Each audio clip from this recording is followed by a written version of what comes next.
नमस्कार विद्यार्थी मित्रांनो, तुमचं स्वागत आहे जय हिंद पाठशाला या यूट्यूब चॅनलमध्ये। आज आपण 1858चा कायदा पाहणार आहोत। चला तर मग सुरुवात करूया आजच्या व्हिडिओला।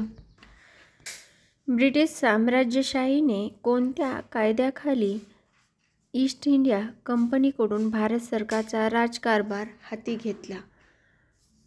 तर तो होता गव्हर्नमेंट इंडिया ॲक्ट किंवा गव्हर्नमेंट ऑफ इंडिया ॲक्ट 1858।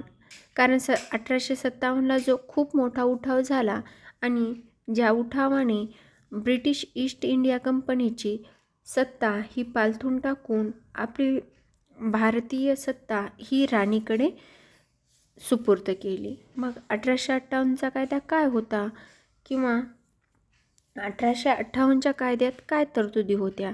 तर भारताची सत्ता ईस्ट इंडिया कंपनीकडून काढून घेऊन ती ब्रिटिश पार्लमेंटकडे गेली 1858च्या कायद्याने।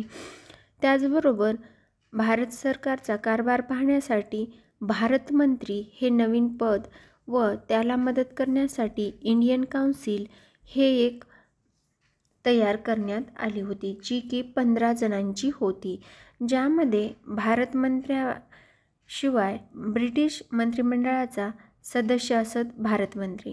आणि पहिला भारत मंत्री कोण होता? Lord Stanley. तर तुम्ही मला कमेंट बॉक्समध्ये सांगा पहिला हाय कमिशनर कोण होता? कारण हाय कमिशनर हे 1919च्या कायद्यानं निर्माण झालेले पद आहे आणि 1858च्या कायद्याने भारत मंत्री हे पद निर्माण झालेलं होतं। भारत मंत्र्याच्या अंडर 15 जणांची काउन्सिल होती, ज्यामध्ये 8 राज्यसत्तेकडून निवडले जातील एवढे सदस्य होते आणि भूतपूर्व कंपनीकडून निवडले जातील असे 7 सदस्य होते।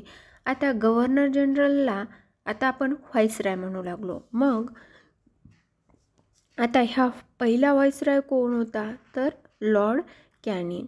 बोर्ड ऑफ कंट्रोल आणि कोर्ट ऑफ डायरेक्टर बरखास्त करून ही भारत मंत्र्याची 15 जणांची काउन्सिल तयार केलेली होती। पहिला भारत मंत्री लॉर्ड स्टॅनले आणि लॉर्ड कॅनिंग हे पहिले व्हाईसरॉय होते।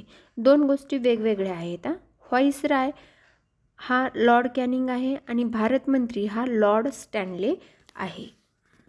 आता 1858च्या कायद्यावर दुसरा एक प्रश्न आला होता, ज्यामध्ये आपल्याला विचारलं होतं की 1858चा कायदा भारत सरकारच्या कायद्यावर कुठले परिणाम ते शोधा। आता भारत सरकारच्या कायद्यावर कुठला परिणाम झाला होता?